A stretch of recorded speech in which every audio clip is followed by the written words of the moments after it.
What's up, everyone? It's episode 44 of Beers in the Lot. Quick little episode this week. We didn't have John when we recorded this one, so it's about 10-15 minutes shorter than normal. But Danny and Riggs and I still got into talking about the playoffs and how the Islanders are finding success in playing games that we don't want to watch. And Caufield, and how he's tearing it up in Montreal. All right, let's go. Oh, real quick note. My beer this episode was courtesy of Gooner, one of the big supporters of our show. Thanks for passing me a couple of these beers on Sunday night at our league games. Really appreciate you, man. Let's drink some beer. Oh, yes. Finally. I had a premature crack. Oh, I know. That's all right. We'll forget it. Wow. This is not what I was expecting. What do you have there, Aaron? What is it? I have a Paulaner grapefruit radler, and it is very grapefruity. It's heavy on the grapefruit, which is actually pretty good. Is it natural grapefruit or is it grapefruit candy flavor? Reading. I actually don't know. It doesn't really say. I'm not asking if you can read if it is. I'm asking. Well, I'm reading the side of the can, but it tastes pretty natural. Like? So It's a good thing I'm not on birth control, because if it's natural, my birth control would stop working. Pro tip: don't give your girl grapefruit juice if she's on the pill, because it makes it not work. Anyway. All right. So you're drinking your juice tonight, huh? I'm drinking my juice tonight. Dana, what do you got? I went back to the treehouse well and pulled out a beginner's mind. It's a double IPA. It's heavy. It's good stuff. What do you got, Riggs? I have from Evergreen Brewing Company up in Camp Hill, Pennsylvania, on the way to Hershey. Faith in Radar IPA. Faith in Radar. Yeah, like cool name. Looks kind of like the can looks kind of like a radar, I don't know, scope. Is that what they're called? Scopes? Yeah. Just a solid IPA. Pretty Nice. good. Yeah. Maybe an IPA that would get Aaron into him? Probably not.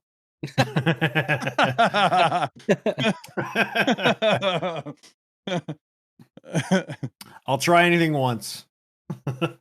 Even a Keystone Key Lightful. Keyword once.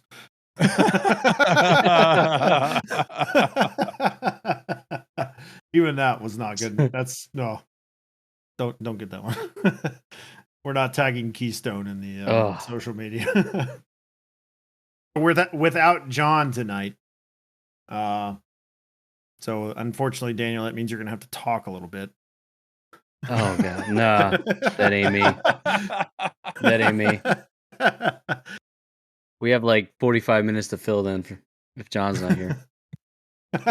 and my voice, if you can't tell, my voice is not completely back yet either. So and there's the other 5 minutes.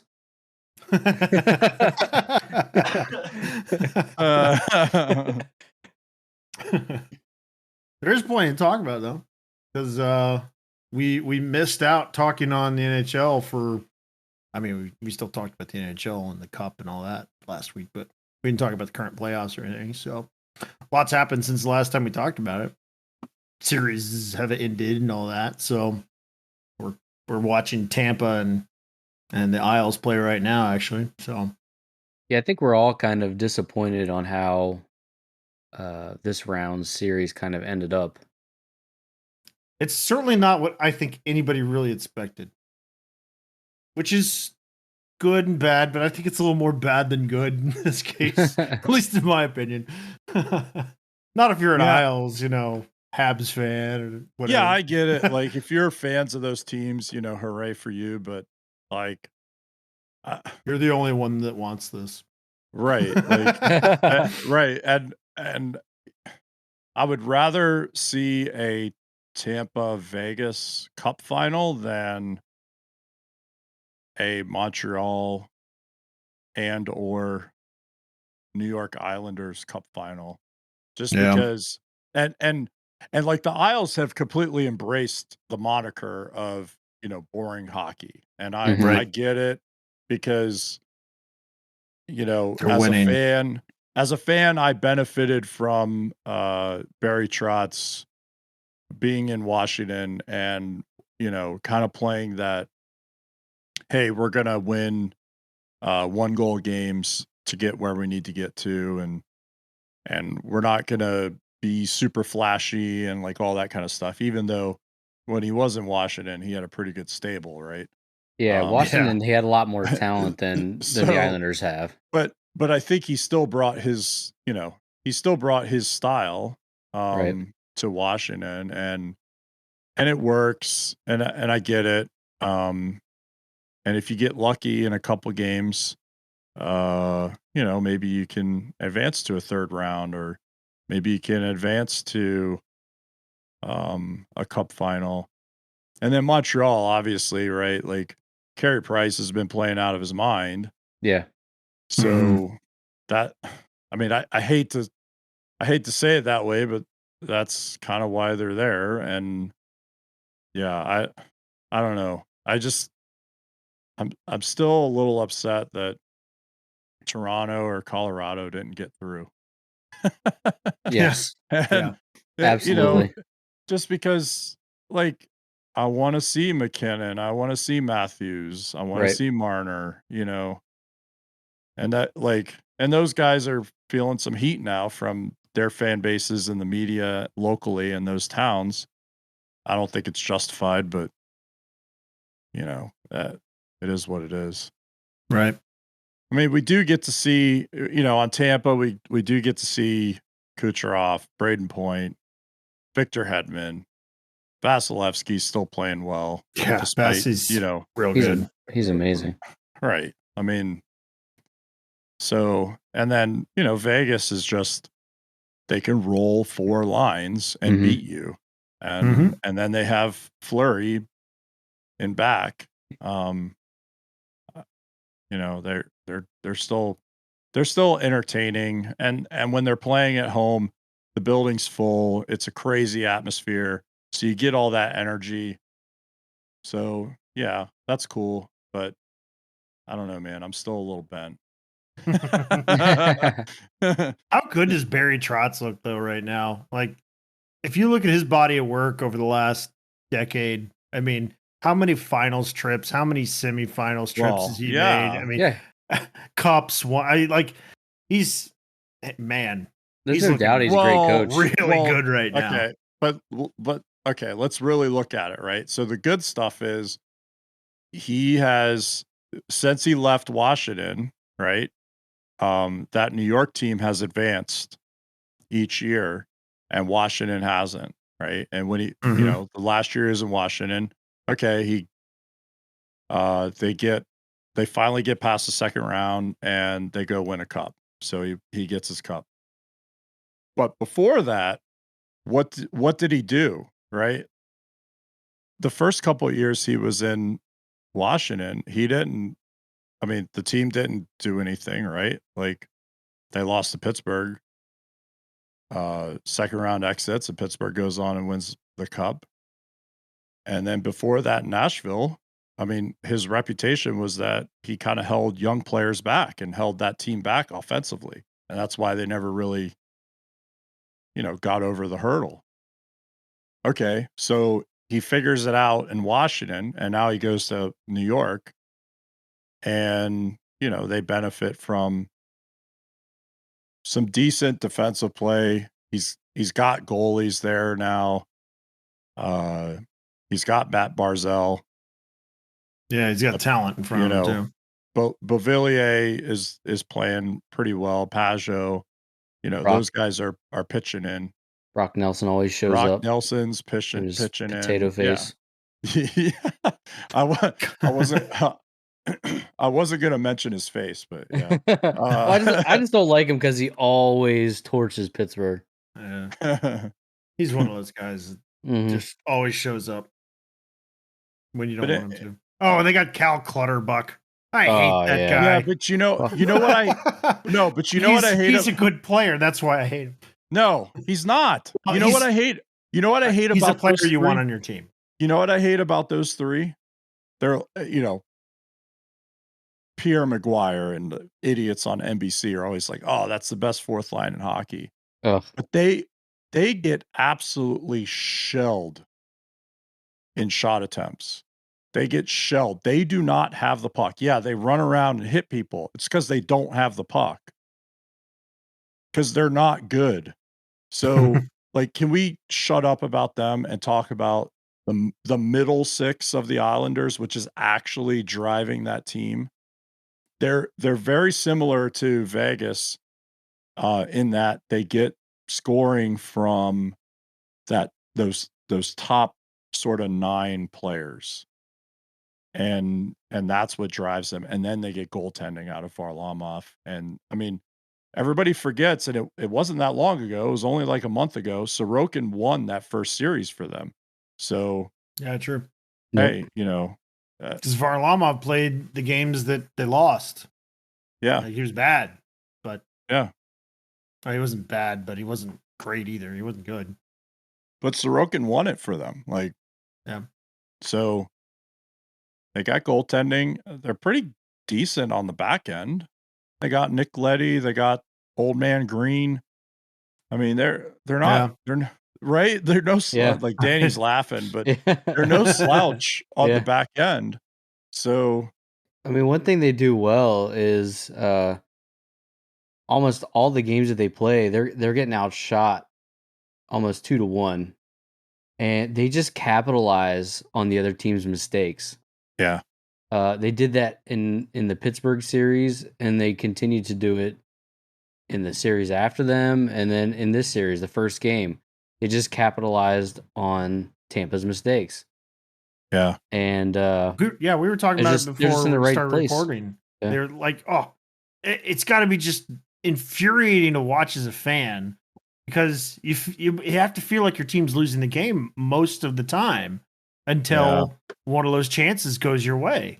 And I don't know, it's boring to watch too. Well, that's the thing, and that's why I led with that, because they have embraced that, and their fan base has embraced the moniker of boring hockey, and that it can actually win. Yeah. It's not sexy to watch. It's not, it's not exciting. I mean, I love watching Barzal just because he can skate like the wind, and I love that. Right. He's got great hands.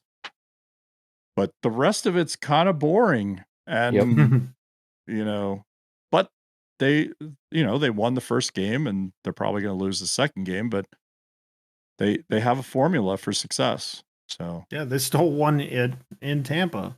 So that's it's a big deal. It's not a series until you lose one on the road. Lose one at home. Lose one, whatever. Win one. Win one on the road. Lose one at home. So do you think it wasn't as boring in Washington because Washington has those sexy players? They have Ovechkin, Backstrom, Carlson. Like, they have that talent there, and talent's going to score. I mean, right. No matter what system you put them in, they're going to score. Yeah, it was a little. They don't have that in New York. Right. They don't have any of those superstar guys, right? They don't have any of those names. They don't have guys that are selling sticks and skates,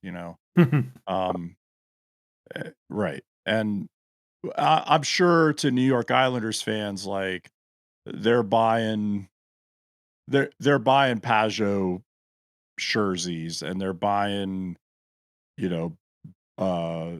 Beauvillier jerseys, and they're buying Barzal. Yeah. Obviously Barzal. Like, I'd buy Barzal stuff. Oh, yeah, true. Yeah. Just because, I mean, the kid is awesome from individual skill wise. Yeah. But like, they don't have 50 goal scorers. They don't have elite playmakers like Backstrom and those type of guys.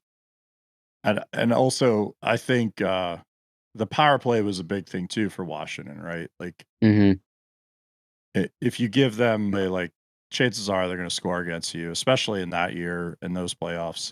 That's definitely going to put butts in the seats and put eyes on they have a power play, but you're when their 5-man power play unit comes out, you don't have the right hand shot on the left hand side like Ovechkin. You don't have the guy up top. Have the playmaker on the right in Backstrom. You don't feel the you danger. don't have all that stuff.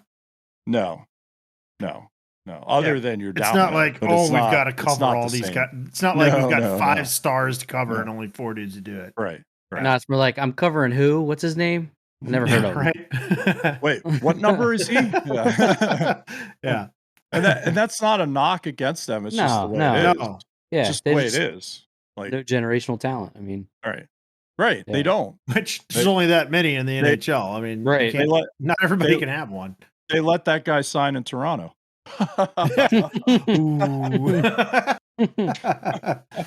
Which, by the way, I mean, it turned out okay for him though. Yeah. I mean, how many times has Tavares, with Toronto got past first round? I mean, right. Versus the Islanders. So, Then on the other side, you got Montreal. Ugh.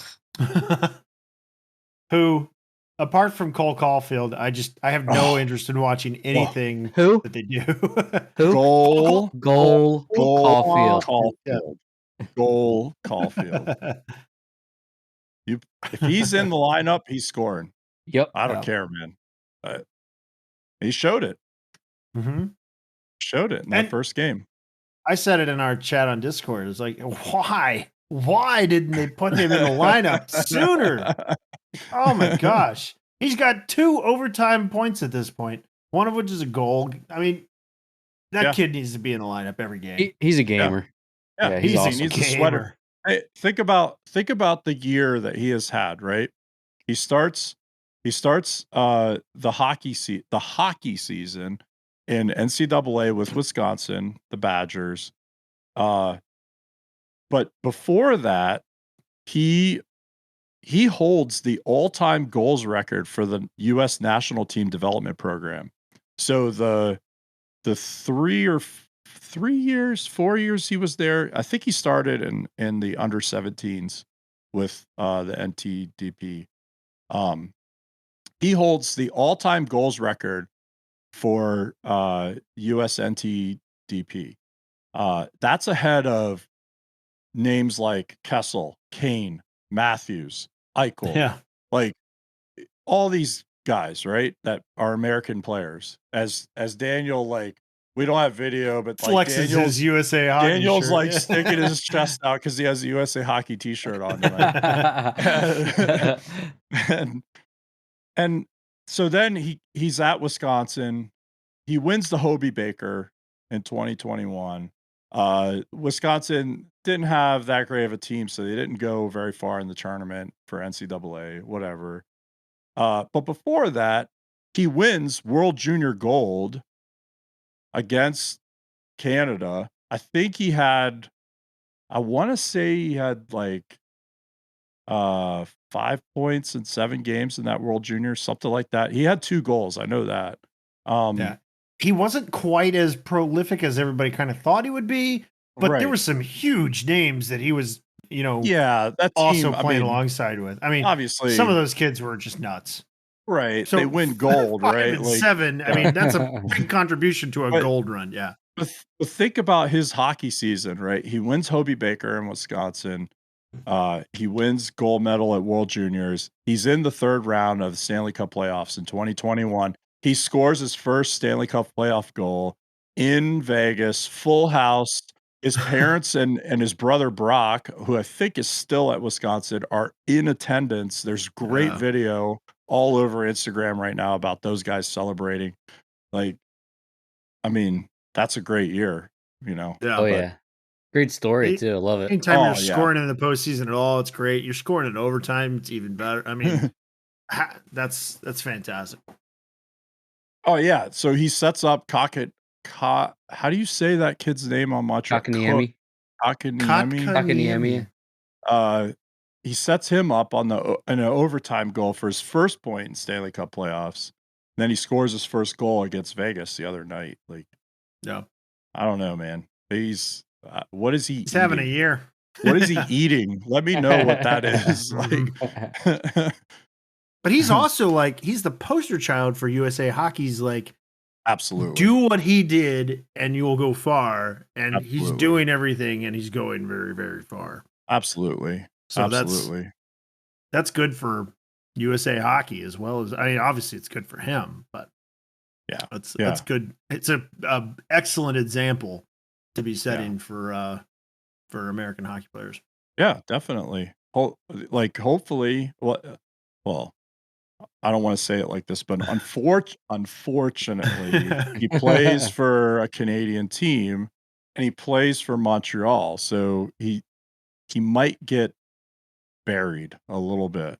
But I also think like these days the American hockey community is pretty savvy and knows like where all those players are at. And so there are kids watching him, their coaches watching him, and they'll use him as an example. I mean, I know I will. Like with the kids that I coach next season, I'll definitely add him to that list when I name players to the kids. Right. So go Vegas. Yeah,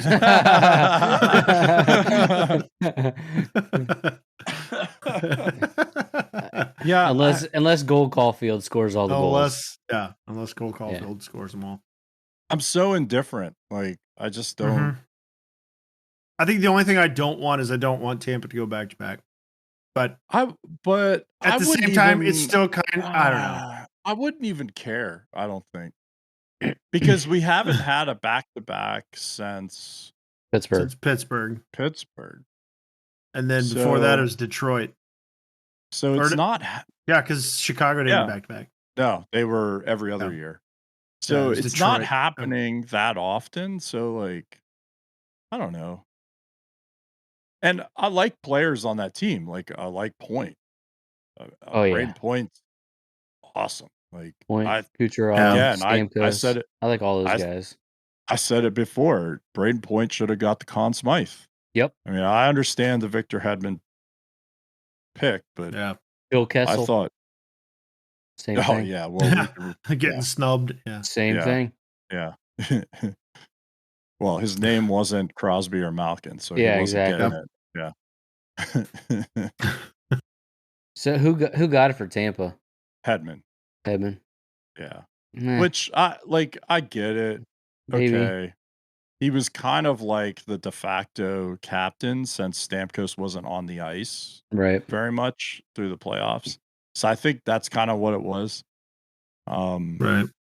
But I mean, clearly anybody that watched them through the whole bubble playoffs, like Point was the guy. And even now, like he's the guy. Like he's racking up points like nobody's business. I think I saw like in an 82 game season, his playoff point pace would have been like 110 points or something like that over the last like 2 years. Wow. Like that's insane. Wasn't there talks that he was supposed to be going somewhere? Like, did he sign a new contract? Well, he's on a bridge deal. He's on the second. I wish John was here, but he's on the second or third year of a bridge deal. And it's a very favorable rate. I think it was like under 7 per year against the cap. Okay, yeah. So he's on he's on his second year of a 3-year deal. So he's done at the end of the 2022 season. Yeah, so they have him next year at 67 or 6.75, Yeah. So that's a pretty good contract for a guy that is putting up superstar numbers. Yeah.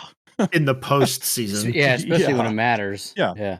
Well, when checking is tighter, it's it's this guy. Playoffs are a whole new game.